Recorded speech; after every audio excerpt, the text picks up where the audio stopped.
Abran sus Biblias allá en la segunda carta a Timoteo, en el capítulo 4, y voy a dar lectura a los versículos del 9 al 18. Segunda carta a Timoteo, capítulo 4, versículos del 9 al 17 voy a leer. La palabra de nuestro Dios se lee en el nombre del Padre, del Hijo y del Espíritu Santo. Y dice de la siguiente manera: procura venir pronto a verme, porque Demas me ha desamparado, amando a este mundo. Se ha ido a Tesalónica, Crescente fue a Galicia y Tito a Dalmacia. Solo Lucas está conmigo. Toma a Marcos y tráele contigo, porque me es útil para el ministerio. A Tíquico lo envié a Éfeso.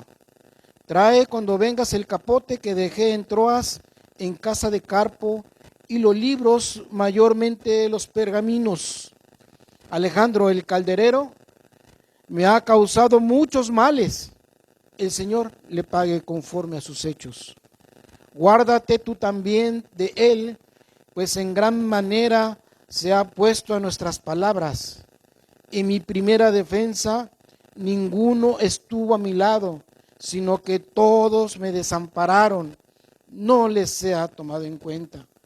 Pero el Señor estuvo a mi lado y me dio fuerzas para que por mí fuese cumplida la predicación y que todos los gentiles oyesen. Así fui librado de la boca del león, y el Señor me librará de toda obra mala y me reservará para su reino celestial. A Él sea la gloria por los siglos de los siglos. Amén. Vamos a orar. Amado Padre Celestial, cuántas gracias te damos por tu poder, tu misericordia, por tu perdón y tu grande amor. Te damos las gracias, Señor, por tu palabra. Te pido que esta fluya en toda la gente, aquellos que la están oyendo, y que llegue a sus corazones en esta hora. Bendice tu palabra. Y como dice allá en el Antiguo Testamento, en Isaías, que tu palabra nunca regresa vacía. Quema, Señor, los labios, que yo pueda darme a entender, pero tú eres el que toca los corazones. Y si hay alguna duda, mis hermanos, que el Consolador pueda, Señor, ministrarles y pueda sacarlos de toda duda. Gracias por tu poder, tu misericordia, por tu perdón y tu grande amor, porque todo eso te lo imploro en el nombre bendito de mi Señor Jesucristo, Rey de Reyes y Señor de Señores. Winston Churchill se vio perdido cuando Hitler iba a invadir Inglaterra. Dijo que lo único que quedaba era orar. Así que el día 23 de mayo de 1940, políticos, editores de varios periódicos en Inglaterra y el rey Jorge VI invitaron a varias iglesias para que se hiciera una cadena de oración los días 24, 25 y 26 de mayo. Toda Inglaterra tenía que estar orando durante esos 3 días, porque Hitler el día 26 de mayo entraría con sus fuerzas, con sus aeronaves, submarinos, con sus embarcaciones, con sus aviones a invadir Inglaterra. No quedaba otra situación más que orar. Así que el día 26 de mayo, el tercer día, se iba a consagrar y se le llamó ese día el Día Nacional de la Oración en Inglaterra. El ex primer ministro Neville Chamberlain escribió en su diario estas palabras: el 26 de mayo, el día de la oración, será el día más oscuro para Inglaterra. Pero este día fue diferente, hermanos, fue muy diferente, porque cuentan la historia que desde el día 24, 25 y 26 y hasta los primeros días de junio Hitler quedó parado donde él estaba antes de llegar. Quedó inmóvil, no pudo llegar a Inglaterra. Muchos escritores, editores de periódicos comentan que a partir del día 23, 24, 25 y 26 de junio, una espesa neblina cubrió los mares de Inglaterra y sus principales ciudades donde Hitler iba a atacar e iba a invadir Inglaterra. Tenía la victoria en sus manos, el Führer. En la palma de sus manos tenía la victoria porque ya había invadido Polonia, Francia y únicamente le faltaba invadir en Europa Inglaterra. E Inglaterra era importante para ganar la Segunda Guerra Mundial. Pero no pudo. La reina de Inglaterra dijo estas palabras: le tengo más miedo a un ejército de personas orando que a un ejército de personas militares. Spurgeon, este teólogo, hace una reflexión sobre el libro, sobre la carta segunda a Timoteo.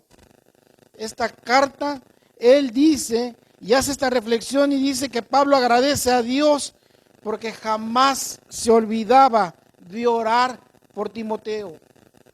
Pablo todos los días oraba por Timoteo y por sus colaboradores.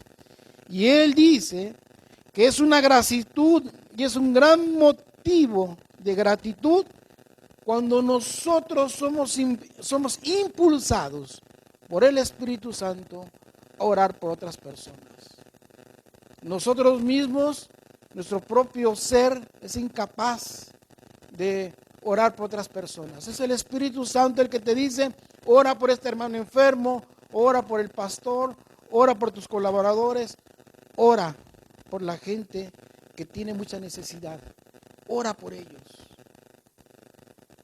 Cuando leí esta carta segunda de Timoteo, me acordé de un pastor de Chilpancingo. En el año 2015, terminando 2015 y empezando 2016, pasé por una crisis muy tremenda en mi vida. Mucha gente me difamó, mucha gente me señaló, mucha gente me criticó. A tal grado que había veces que no quería ni despertar por esa gente que me había señalado, que yo había sido el culpable de un problema que hubo. Me acordé de las palabras del pastor que una vez fue a mi oficina. Este pastor me dijo, una vez también que estaba yo en mi despacho, dice: hermano, te traigo una medicina que va a ser buena para tu vida porque te veo un poco triste. Y efectivamente sí estaba triste. No era en el momento que le estoy comentando, era muchos años, 2 años atrás. Y me acordé cuando la estaba yo escribiendo y me dice: traigo una medicina. Y dice: hermano, ¿se acuerda de ese comercial en donde sale un muñequito y te empieza a sobar la espalda y que dice que el dolor, se llama Semarnet, me acuerdo, voy a decir el comercial, sale un muñequito sobándote y hay una frase que dice: te levanta porque te levanta? Y hermanos, esta carta te levanta porque te levanta en esos momentos de situaciones difíciles. A mí me levantó y muchísimo. Yo bajé de 98 kilos, bajé a 76 kilos por esa difamación tan grande que me hicieron. Pero puedo decir como Pablo: pero el Señor estuvo conmigo. Mucho tiempo después, ya 3 años después, toda la gente que me criticó, toda la gente que me difamó y sobre todo la persona que me señaló, se dieron cuenta que yo no había sido el culpable, que ellos habían sido los culpables. Y gloria a Dios porque yo salí limpio de este problema. Y por eso escojo este mensaje.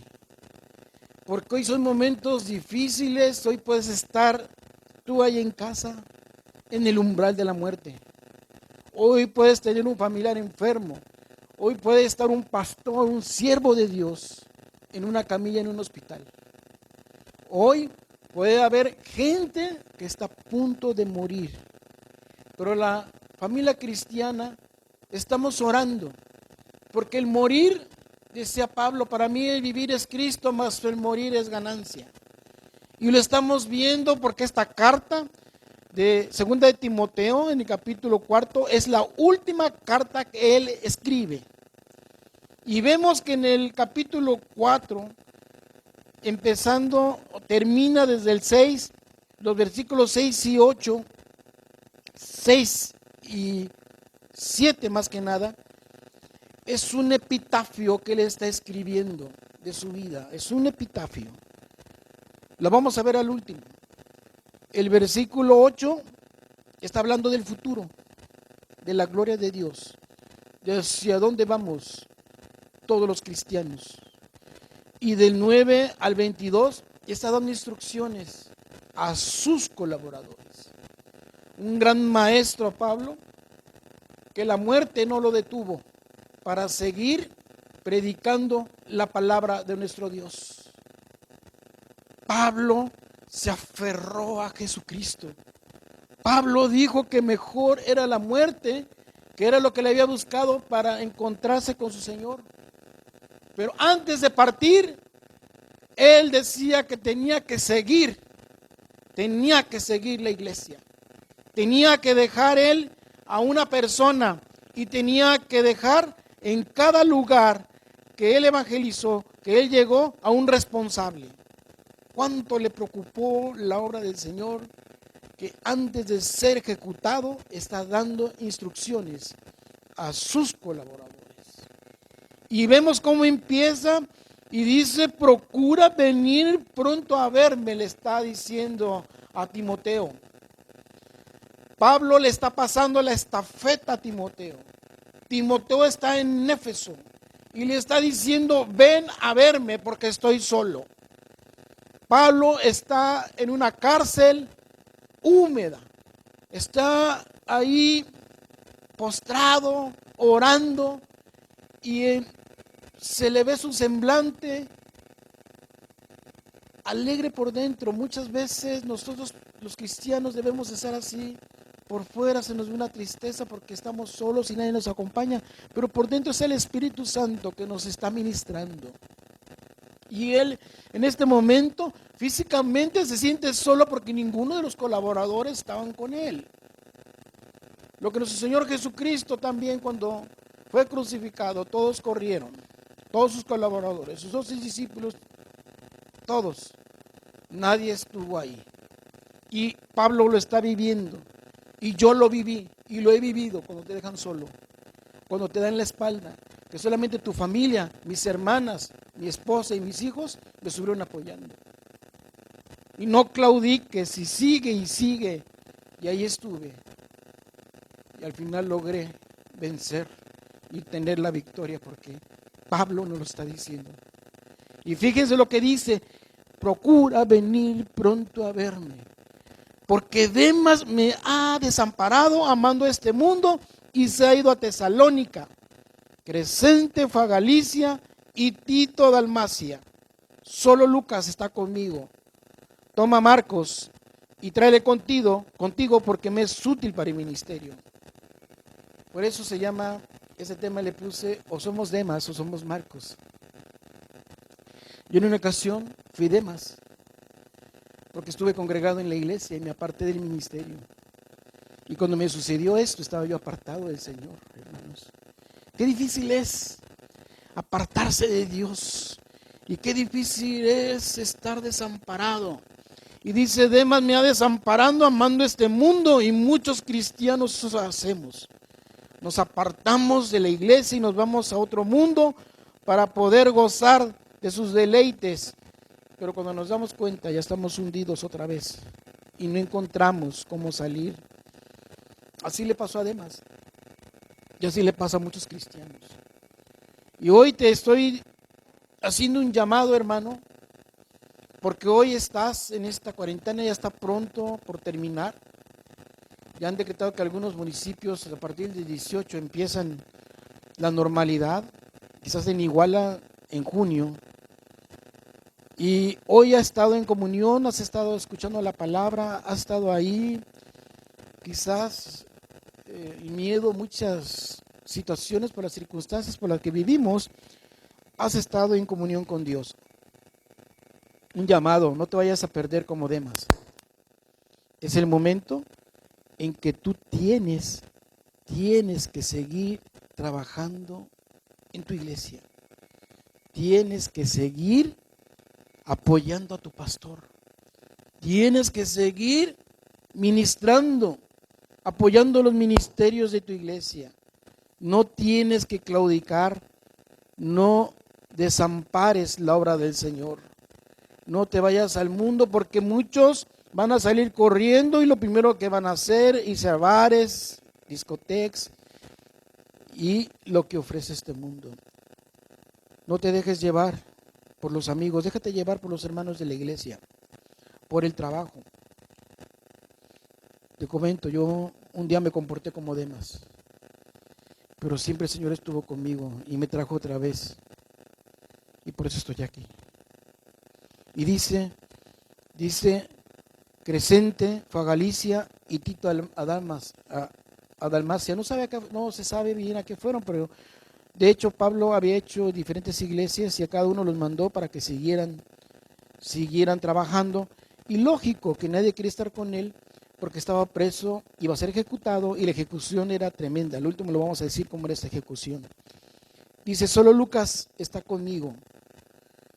Lucas, su discípulo de Pablo, que nunca lo dejó. Ahí está con él. Y Lucas es doctor, investigador, un sabio, un maestro, y que fue el que recopiló todos los pergaminos y fue el que investigó toda la vida de Jesucristo. Y fue el que hizo el Evangelio de Lucas y también el Evangelio y la carta a los Hechos. Dice, solo Lucas está conmigo. Toma a Marcos y tráele contigo porque me es útil para el ministerio. Marcos era un joven que lo describe la Biblia, que dice que era el joven que traía la sábana que venía cuando apresa a nuestro Señor Jesucristo. Había un joven, y lo narra nada más el capítulo de Marcos, el libro de Marcos únicamente lo narra, que dice ahí que cuando llegaron a prender a nuestro Señor Jesucristo, Marcos tenía una sábana y salió huyendo, y de ahí todos los demás salieron huyendo. Era muy joven. Y Marcos le dice esto porque en su primer viaje misionero, él era sobrino de Bernabé, otro discípulo de Pablo. Van al primer viaje misionero, pero Marcos se regresa. Quizás porque haya cambiado su estilo de vida, quizás porque el evangelio se le hizo un poco difícil y porque vio muchísimas circunstancias adversas que pasaron con Pablo. En el segundo viaje misionero ya no fue, y Pablo se molestó muchísimo porque Pablo tenía un carácter fuerte. Él estaba instruido con una forma militar y él no fallaba. Él era un hombre de una sola palabra. Y ya no buscó a Marcos, sino que Bernabé fue a consolarlo, se quedó con él y estuvo con Marcos. Y en esta carta se ve que Marcos regresó otra vez al redil, lo pensó, lo animó y regresa a la obra del Señor. Y dice, después que se había enojado Pablo con él, dice, tráeme a Marcos contigo, porque me es útil para el ministerio. Dos personajes que tiran la toalla. Uno se pierde por completo y no regresa, y otro es regresado a través del apoyo, el consuelo que le da su tío Bernabé, y también Pablo le da otra oportunidad para que siga él en el ministerio. Dice, a Tíquico lo envía a Éfeso. Tíquico, otro predicador, que lo manda a Éfeso porque en Éfeso estaba Timoteo. Entonces a Tíquico le dice, vete a ver a Pablo a Roma, yo me quedo en Éfeso en lo que tú te vas, pero es necesario que vayas a ver a Pablo. Y dice, trae cuando vengas el capote que dejé en Troas, en la casa de Carpo, otro de sus colaboradores, Carpo. Y los libros, mayormente los pergaminos. Estos pergaminos se cree por varios historiadores que era el Antiguo Testamento y eran todas las cartas que el apóstol Pablo había escrito, la carta de los Corintios, Filipenses, Efesios, y todas esas cartas tenía que ponerlas en orden para dárselas a Lucas y para decirle, dale seguimiento a la obra del Señor. No te detengas, te estoy dando la estafeta a ti, Timoteo, para que tú sigas el transcurso de la iglesia, sigas con este barco, sigas con esta carrera, que es la carrera de evangelizar y de proclamar el nombre de nuestro Señor Jesucristo. Y dice también ahí, a Tíquico lo envié, a Troas, en la que dejé el capote, y el capote tenía otra característica, que era una capa que ayudaba mucho a cubrir de la lluvia y del frío también. Entonces, esté en una celda fría, tráete el capote, tráete los pergaminos para poder leer y tener su espíritu tranquilo. Cuando uno es ejecutado, me imagino que es tristeza, es dolor. Y cuando tiene un ánimo de dar instrucciones a sus colaboradores o gente que trabaja con uno. Dice, Alejandro el calderero, dice, me ha hecho muchos males. Muchos males. El Señor lo pague conforme a sus hechos. Era Alejandro el herrero. Se piensa que también era un miembro de sus colaboradores y que lo había blasfemado contra él.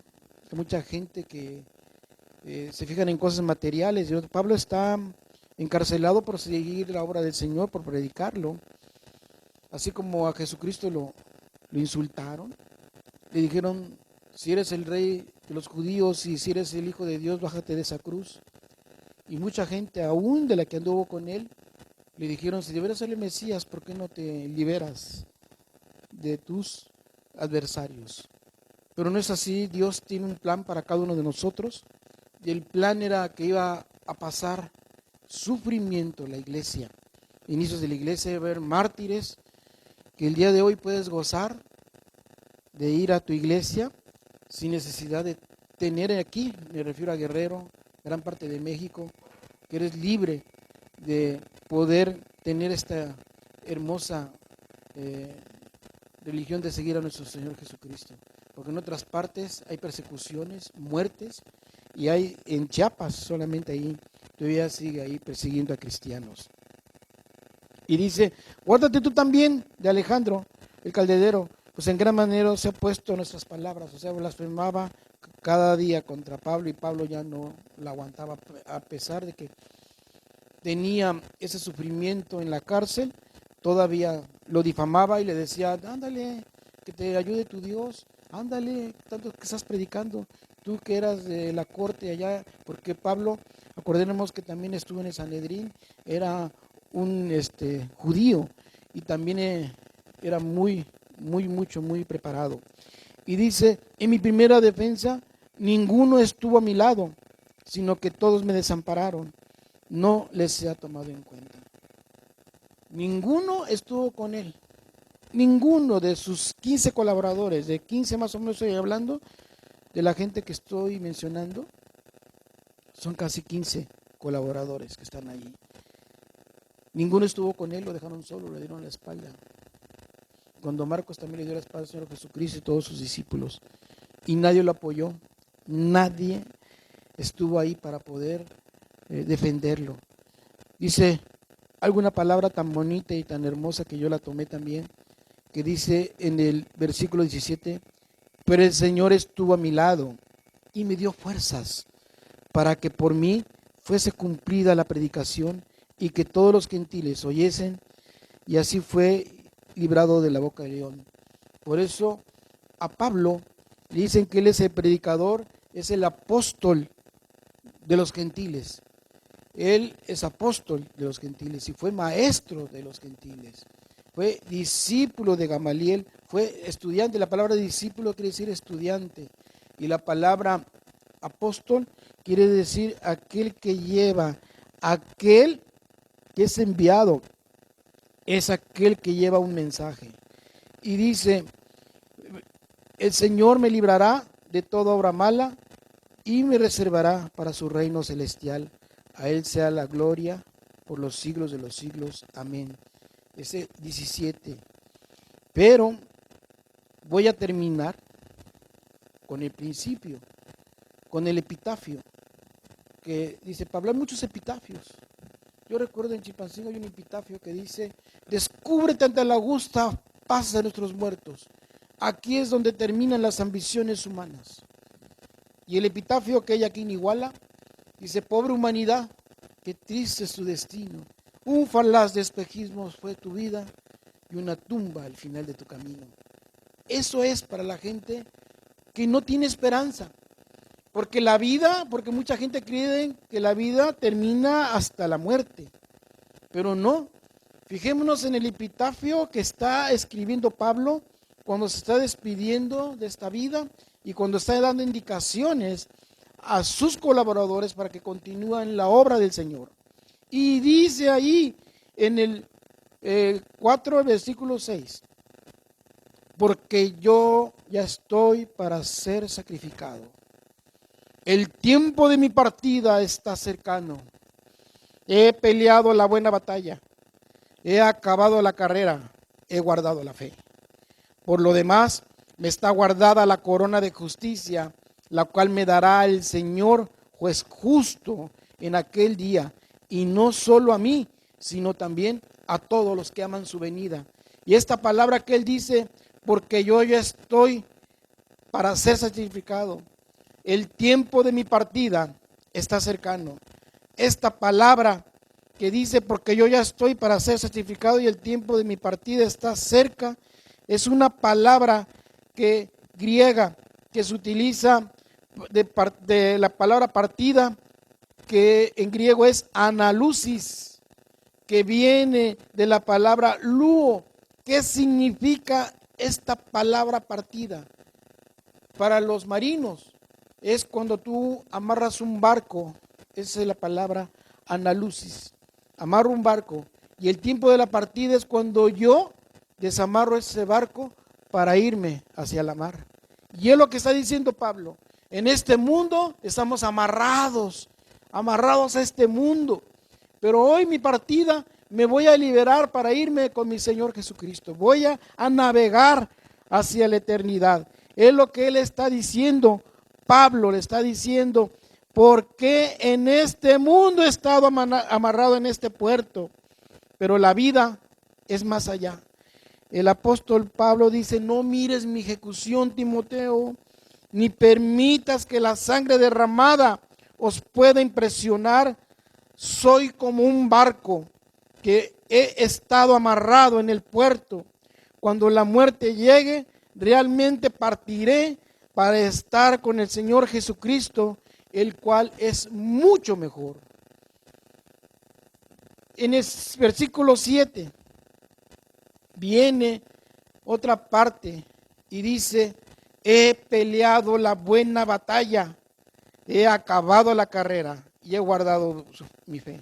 Su vida la da en 3 puntos. Ha peleado la buena batalla.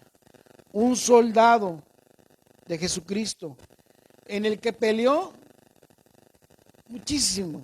Yo creo desde que inició su ministerio. Peleó, navegó, naufragó, recibió latigazos, blasfemaron contra él, lo golpearon. Muchas adversidades pasó Pablo.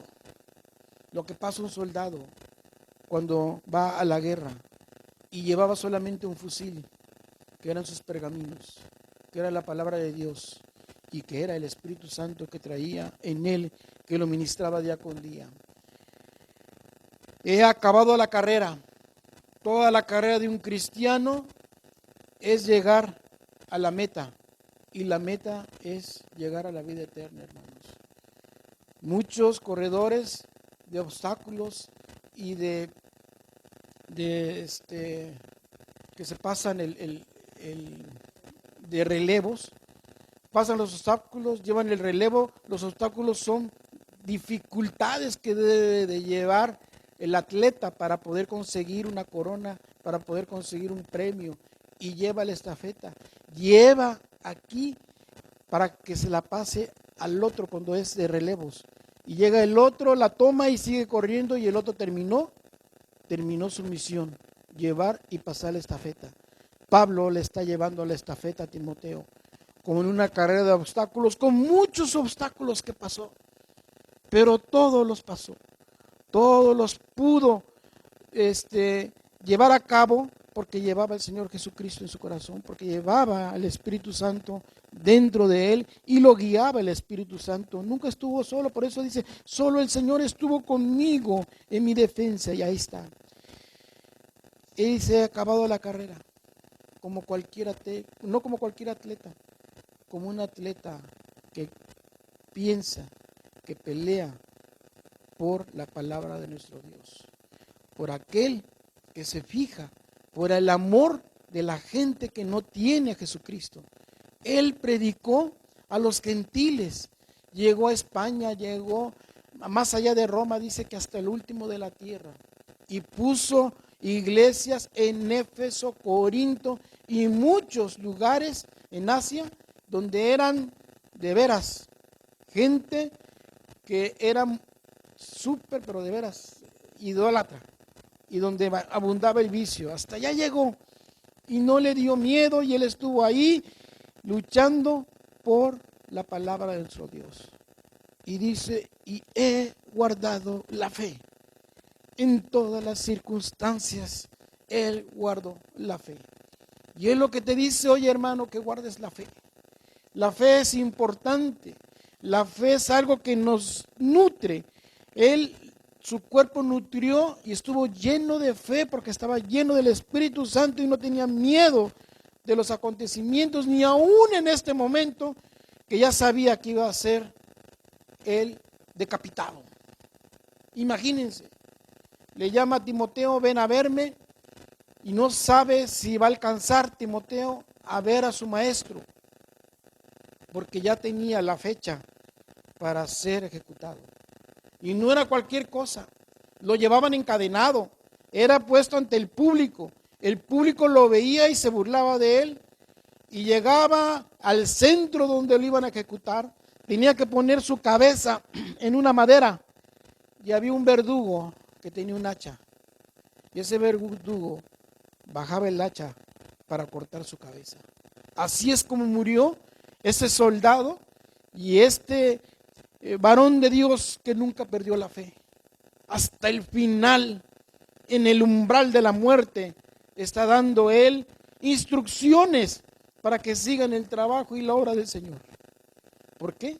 Porque hay una esperanza, y porque dice en el 8, por lo demás me está guardada la corona de justicia, la cual me dará el Señor, juez justo, en aquel día, y no solo a mí, sino también a todos los que aman su segunda venida.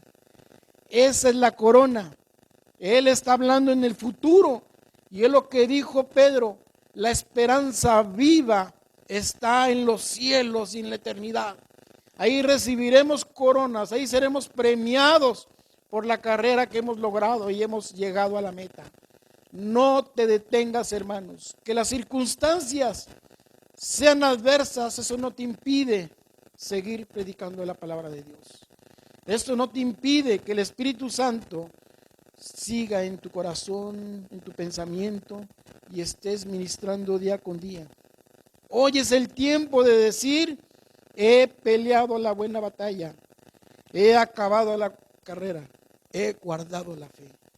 Y este mensaje es para aquellos pastores que ahorita están en hospitales, para aquellos que están enfermos. No se detengan. Tendrás la victoria. Dios está contigo, hermano. Ahí en el hospital está Él. Y qué bueno que la gente que está contigo pueda ir a recibir instrucciones. Si ya está esperando el Señor. Si ya tu partida está cerca. Hermano, ve a ver a tu pastor. Ve a ver al hermano que está en tu ministerio, si está enfermo. Y háblale y dile que seguirás llevando la palabra de Dios como Él lo hizo. Como un fiel soldado, como aquel que cuando le tiran balazos cae y se levanta y quiere seguir en la batalla. Así estamos ahorita. Estamos en una lucha tremenda contra este microorganismo que está afectando nuestras vidas, pero no nos va a detener, porque la carrera es Jesucristo. Porque vamos a recibir una corona, hermano. Una corona la vas a recibir en los cielos, y allá te recibirá el Señor Jesucristo con los brazos abiertos. No te detengas, hermano pastor, hermano que estás enfermo, que eres algún representante de algún ministerio que lo lleves a cabo. Sigue con fe. Esta es tu lucha. Estás peleando la buena batalla y quizás tu carrera termine el día de hoy, pero vas a ser coronado.